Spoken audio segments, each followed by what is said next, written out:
J'ai voulu en finir. Déjà, supporter soi-même et voir son reflet au quotidien, c'était dur. Et toutes ces moqueries qui continuaient tout le temps. Et en fait, j'ai pas réfléchi et j'ai pris, une tablette de Doliprane en espérant, partir en fait.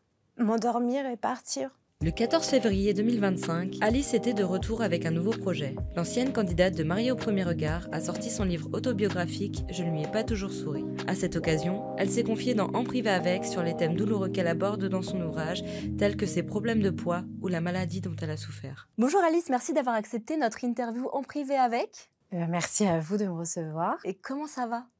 Ben, ça va, je suis hyper, stressée et en même temps excitée donc non, tout va bien. Vous venez nous parler d'un grand projet, la sortie de votre livre qui Oui. s'appelle Je ne lui ai pas toujours souri. Oui. Comment ce projet est-il né? Au fond de moi, j'ai toujours voulu un jour raconter mon histoire, toutes mes galères, toutes mes péripéties. J'ai jamais su trop comment le faire et en fait, après la diffusion de Mariée au premier regard, j'ai, Marine, une auteure qui m'a contactée et qui m'a proposé d'écrire mon histoire. Et je me suis surtout dit, je suis qui, moi, pour raconter mon histoire? Je me considère pas comme quelqu'un forcément d'important ou des choses comme ça. Et puis en fait, à force de discuter avec Marine, elle m'a beaucoup convaincue parce qu'elle a un passif qui est similaire au mien. Et est-ce que ça a été une sorte de thérapie pour vous de mettre des mots sur ces épreuves? Ça a été une thérapie de faire ce livre avec Marine parce que j'ai pu ressortir tout ce que j'avais à l'intérieur de moi, toutes les blessures du passé, toute cette haine, toute cette méchanceté et de l'avoir écrite et de l'avoir lue, relue et relue. Ça m'a fait énormément de bien et ça m'a permis de comprendre beaucoup de choses. Et c'est vrai qu'aujourd'hui, je me suis rendu compte qu'il y avait beaucoup de personnes qui avaient peut-être souffert de toutes ces choses-là et c'était important de dire haut et fort, en fait, et de dénoncer certaines choses. Donc voilà, c'est pour ça que je me suis lancée dans ce projet-là. Et comment vous le décririez, ce livre? Je dirais à la fois triste, parce que c'est vrai que voilà, durant ces 30 années, j'ai pas toujours vécu de belles choses, même s'il y a pire, c'est vrai. Je dirais fort à la fois, parce que malgré toutes les étapes de ma vie, j'ai toujours su avancer et me relever. Et je dirais magique, parce que la finalité est belle. Et est-ce que vous avez fait lire le livre à vos proches avant la parution? Alors j'ai fait lire le livre à ma maman. Ma maman, c'est la seule à l'avoir lu en entier. Et j'en ai lu une partie avec Florian. Florian, un soir, m'a demandé de pouvoir voir un extrait en fait du livre. C'était au moment du coucher, donc on allait se coucher, on était tous les deux sous la couette. Et là, je lui ai lu. Et puis d'un coup, je l'entends plus. Je tourne la tête et là, je le vois pleurer. Et ça a été hyper émouvant pour moi parce que je me suis dit, si j'arrive à toucher la personne avec qui je vis, c'est quand même quelque chose de fort et de gagné, d'autant plus que son discours, ça a été je suis touchée par ce que tu as vécu et je me suis pas rendu compte que c'était à ce point-là. Et il a été touché aussi parce que lui, il a fait partie des personnes qui, étant plus jeune, se sont moquées. Et vous vous souvenez de quel extrait c'était? C'était toute la partie harcèlement, colonie, le fait d'être toujours moquée par mon poids, d'être mise à l'écart. Voilà, il a vraiment été touché par cette partie-là. Vous dites que vous étiez un bébé calme et enjoué, mais les années passent et il y a une autre source d'inquiétude pour votre maman qui était votre poids. Pourtant, il a fallu attendre votre entrée en maternelle pour qu'un surpoids ne soit évoqué. Comment elle a réagi? On pense aujourd'hui que quelqu'un est gros ou a des problèmes de poids parce qu'il mange beaucoup, alors qu'en réalité, c'est faux. Il peut y avoir des millions des millions de raisons derrière ce problème-là. Et c'est vrai que ma maman faisait partie de ces gens-là, elle l'a déjà dit. Et en fait, là, elle a été confrontée à quelque chose qu'elle n'avait quelque part jamais vécu dans sa vie. Donc ça a été très compliqué pour elle, surtout qu'elle a toujours fait attention à mon alimentation, etc. Et en fait, elle comprenait pas. J'ai été privée très tôt, mais de par les conseils des nutritionnistes, c'est-à-dire qu'il fallait supprimer les féculents, il fallait supprimer le pain, il fallait supprimer le fromage. Et c'est vrai que pour une petite fille qui est en âge de s'amuser avec ses copines, ses copains, profiter des anniversaires et être privée de tout ça, c'est très dur. Mais voilà, elle a fait ce qui était le mieux pour moi. Elle a écouté les conseils des médecins parce que aujourd'hui, personne ne sait gérer en fait l'obésité ou les problèmes de poids. Donc elle a fait ce qui était de mieux pour moi. Finalement, après avoir passé des examens, vous en avez aussi parlé sur les réseaux sociaux. Vos parents ont appris que vous développiez plus de cellules graisseuses que d'autres personnes. C'était quoi la solution? Il n'y avait pas de solution, à part être en restriction, en fait. Parce que manger normalement, Je dis pas que je vais stagner, je vais prendre un petit peu de poids, sauf que ça va mettre plus longtemps. Mais en fait, il faudra toujours faire attention. Il y a des personnes qui ont des maladies bien plus graves. Moi, aujourd'hui, j'ai la maladie celle de prendre du poids. Et puis, c'est comme ça. Et est-ce qu'avec le temps, on finit par l'accepter un peu plus? L'acceptation va aussi passer par les personnes qu'on croise sur notre chemin et qui nous aident aussi à aller dans ce sens-là. Donc, Et aujourd'hui, vous êtes bien entourée? aujourd'hui, je suis très bien entourée, oui. À l'époque, malheureusement, quand vous étiez plus jeune, vous n'étiez pas forcément bien entourée. Vous en parliez tout à l'heure du sujet du harcèlement. Vous avez subi des moqueries. Ça a commencé en colonie de vacances. Comment cet harcèlement se traduisait? C'était des insultes gratuites, c'est-à-dire que je passais à côté d'eux ou ils passaient à côté de moi et ah bah tiens, pousse-toi là, la grosse vache. Oh, la grosse baleine. Oh, elle prend toute la place. Oh, bon, on va pouvoir s'asseoir. Oh non, moi, je veux pas manger là parce que la grosse, là, elle est à table. Oh, bah non, tu devrais pas manger ça parce que c'est pas bon pour toi, c'est trop de gras, tu devrais même pas manger le midi. Enfin, c'était tout le temps ça, quoi. Je faisais du sport, c'est pareil, hein, elle court pas assez vite, elle a trop de kilos. C'était tout le temps, en fait, tous les jours, me rappeler que j'avais ces kilos en trop. Tous les jours. Mais ça, est-ce que vous en parliez, je sais pas, en surveillant ou même à vos proches? Non, je pense que je gardais tout pour moi à cette époque-là. Je voulais pas me plaindre, en fait, parce que je me disais qu'il y avait toujours pire. Et je voulais pas me plaindre et je voulais montrer que j'étais quelqu'un de fort et que ces gens-là ne m'atteignaient pas, alors qu'intérieurement, c'était pas du tout la même chose. Malheureusement, c'est toujours un sujet qui est d'actualité. On le voit dans les médias, le harcèlement scolaire peut faire des gros dégâts. Mm. Il y a même des enfants qui sont ôtés la vie à Oui. cause de ça. Est-ce que c'est une idée qui vous est passée par la tête à l'époque? Quand j'ai été adolescente, ça, je pense que mes parents l'ont appris du coup dans le livre.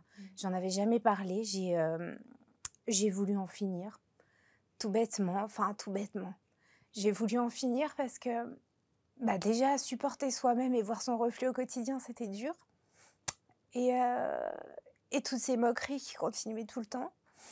Et en fait, j'ai pas réfléchi et j'ai pris une tablette de Doliprane. Mais parce qu'à cet âge-là, on réfléchit pas, est-ce que le Doliprane, ça va marcher ou pas? On se dit c'est un cachet et puis voilà. Et en fait, j'ai avalé toute cette plaquette de Doliprane en espérant partir en fait. M'endormir et partir. Et en fait, j'ai eu un moment de lucidité. J'ai eu très peur. Parce que je me suis allongée après avoir avalé cette plaquette de Doliprane. Et en fait, je me suis dit, mais non, Alice, la vie est trop belle pour que t'en viennes là. Donc, je suis partie me faire vomir. Et puis, après, je suis restée quelques heures bien malade, mais je suis restée enfermée dans ma chambre pour que personne me voie. Et c'est important quand même pour vous que ce sujet soit dans ce livre? C'était important pour moi parce que ce soit pour le poids ou même d'autres problèmes, comme vous l'avez dit, c'est que le harcèlement scolaire aujourd'hui, c'est quelque chose de très grave. Et on y est de plus en plus, en fait. Et aujourd'hui, il y a beaucoup d'enfants qui mettent fin à leur jour pour des moqueries permanentes. Et il faut que ça s'arrête. Et surtout que ça commence très tôt. Et puis il y a les réseaux sociaux en plus. Les réseaux sociaux maintenant qui continuent. On est tous concernés par ça. Je vois que quand j'ai parlé du harcèlement il y a pas très longtemps sur les réseaux sociaux, mais le nombre de messages que j'ai reçus de parents qui vivent ça avec leurs enfants et qui ne savent pas comment faire. Quand on a un enfant qui ne veut pas parler, c'est très compliqué de le faire parler. C'est une crainte pour vous plus tard, si un jour vous avez des enfants? Ah, moi, j'ai très peur. J'ai très peur du milieu scolaire. Je vois, j'ai mes neveux et nièces, je suis 6 fois tata aujourd'hui. Des fois, quand je les entends parler de quelqu'un, parce que des fois, ils ont la parole facile, mais comme beaucoup en disant « Oh, celui-là », je dis non, tu peux pas parler comme ça. Mais ça, je pense que si un jour je suis maman, je pense que je vais saouler mon enfant avec ça. Mais il faut. Ouais, pour moi, c'est un sujet qui est trop important. Finalement, c'est une sorte de renaissance quand vous entrez au collège. Votre état d'esprit a changé. Vous voulez qu'on vous voit comme une femme forte, une femme indépendante. Est-ce que vous pouvez nous expliquer le revirement qu'il y a eu? J'ai changé radicalement. J'étais plus la Alice que j'étais avant, c'est-à-dire la Alice qui travaillait bien à l'école, qui avait des bonnes notes, qui avait des A partout. En fait, j'ai voulu qu'on me remarque autrement que par mon physique, donc du coup, j'ai joué les gros durs. Je faisais le mur, je mentais à mes parents, je ne travaillais plus à l'école. J'ai fait d'autres choses, mais bref, je ne vais pas en parler ici.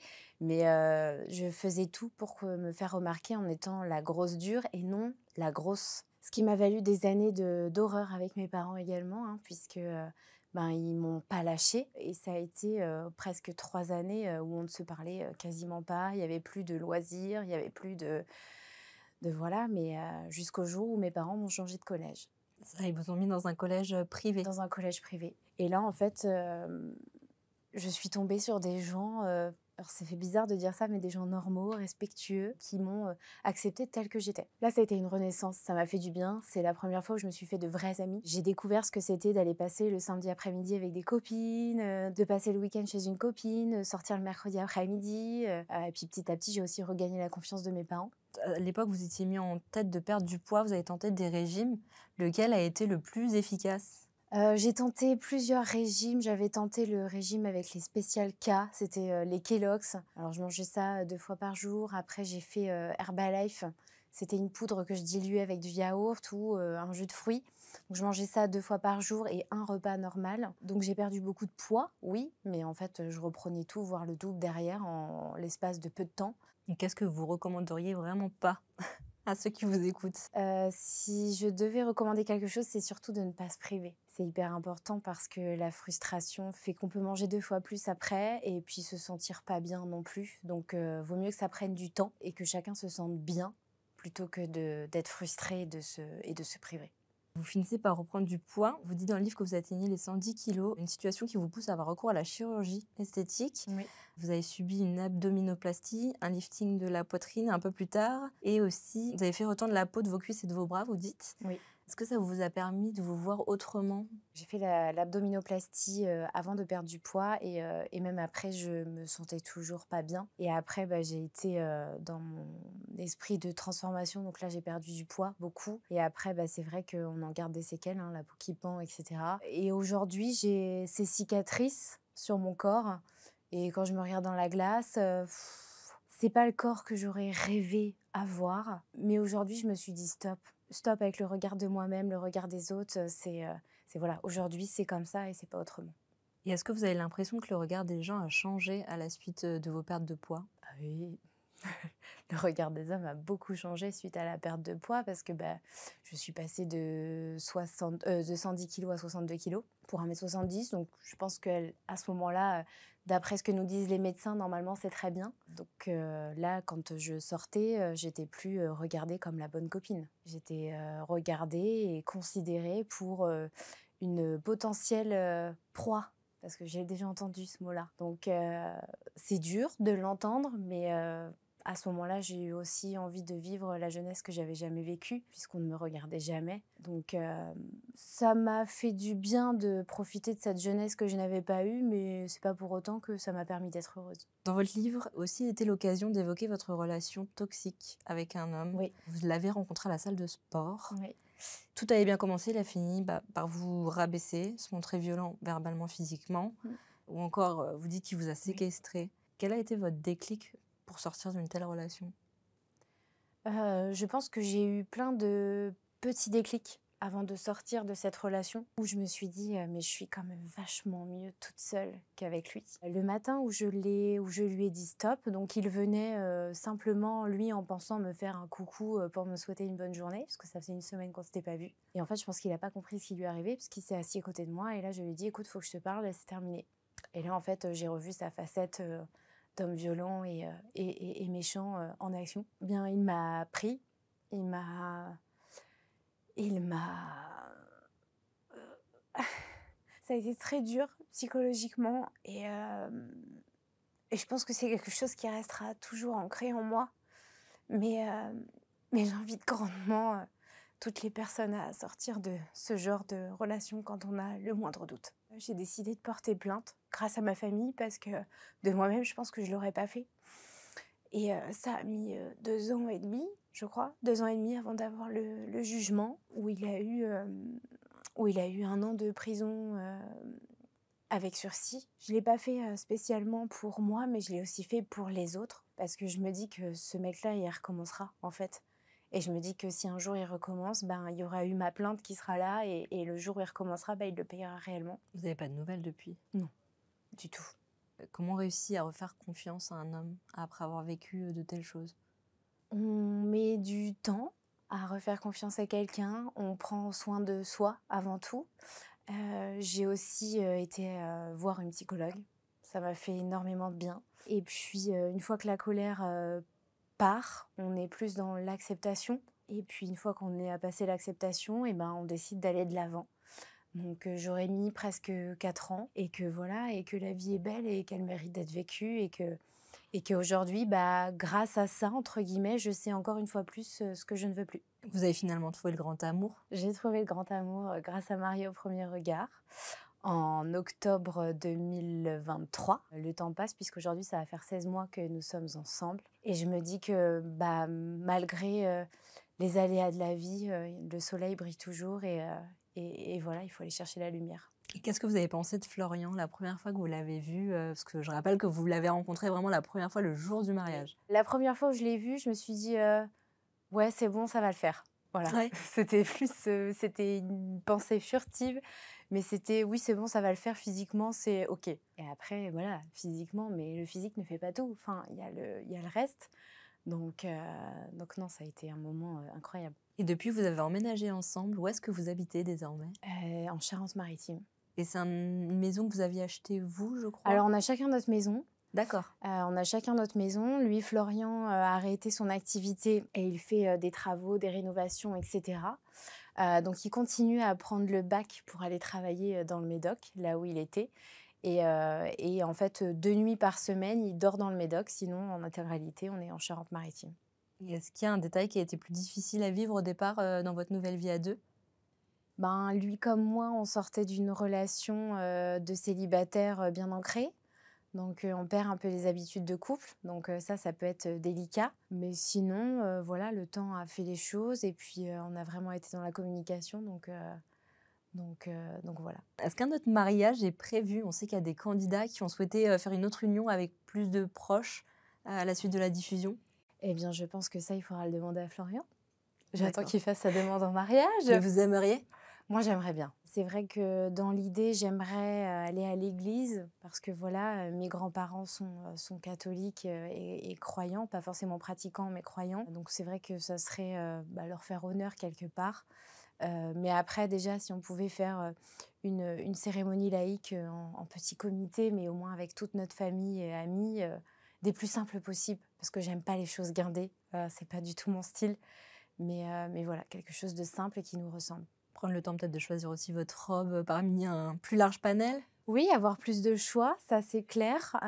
Et puis oui, toute la préparation, la vivre, puis avec beaucoup moins de stress aussi, de vivre les choses, je dirais, normalement en fait. Sur les réseaux sociaux, de nombreux internautes vous posent la question concernant une éventuelle grossesse. Quand vous avez voulu faire l'annonce de votre livre, il y en a beaucoup qui vous ont envoyé des messages dans ce sens. Est-ce que c'est quelque chose qui vous agace, qui vous met une certaine pression?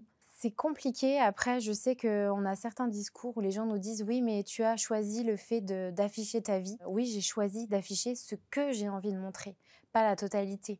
Et le message que je voudrais faire passer et que j'ai déjà fait passer sur mes réseaux sociaux, c'est que j'entends qu'une grossesse soit potentiellement attendue, mais il faut aussi penser qu'il y a des personnes qui ne peuvent pas avoir d'enfants. Aujourd'hui, je ne suis pas concernée, je ne pense pas, par ce sujet-là. Moralement, ça peut être beaucoup de pression. Donc, c'est pour ça que j'ai refait une remise à zéro, parce que aujourd'hui, c'est pas parce que je parle d'un projet personnel que c'est une grossesse. Et puis, un projet personnel, une grossesse, ça serait pas un projet personnel, c'est un projet à deux. Là, en l'occurrence, je suis avec Florian, donc je serais seule, oui. Mais là, on est à deux. Hormis votre situation amoureuse, est-ce que votre vie a changé depuis la diffusion? Ma vie n'a pas du tout changé et je ne voulais absolument pas qu'elle change. Donc ça, j'en suis très heureuse. Je garde mes habitudes de la semaine, le travail, le week-end. Voilà, alors c'est vrai qu'en étant sur les réseaux, on a quelques opportunités de temps en temps. Mais aujourd'hui, j'ai fait le choix de gérer ça moi-même pour justement ne pas être tributaire de quelconque personne. Donc voilà, ma vie n'a absolument pas changé à part que je suis heureuse. Qu'est-ce que vous auriez envie de dire aux filles et aux femmes qui vous regardent? Que pour être aimé, il faut d'abord s'aimer soi-même et que tout le monde mérite d'être heureux, tout le monde mérite d'avoir un bonheur, tout le monde mérite de vivre cette magnifique vie qu'on peut avoir au quotidien. Voilà, juste de croquer la vie à pleines dents. Qu'est-ce qu'on peut vous souhaiter pour la suite? Du bonheur et une famille, voilà. Peut-être une future famille. Ouais, un autre livre aussi peut-être? Ah, je sais pas. Pour le moment, je sais pas. Peut-être, ça serait quelque chose sur le développement personnel ou la confiance en son corps, le regard en son corps, peut-être, mais c'est pas dans l'idée tout de suite. Bah, merci beaucoup d'avoir accepté notre invitation, Alice, Merci à vous. et à très vite. À bientôt.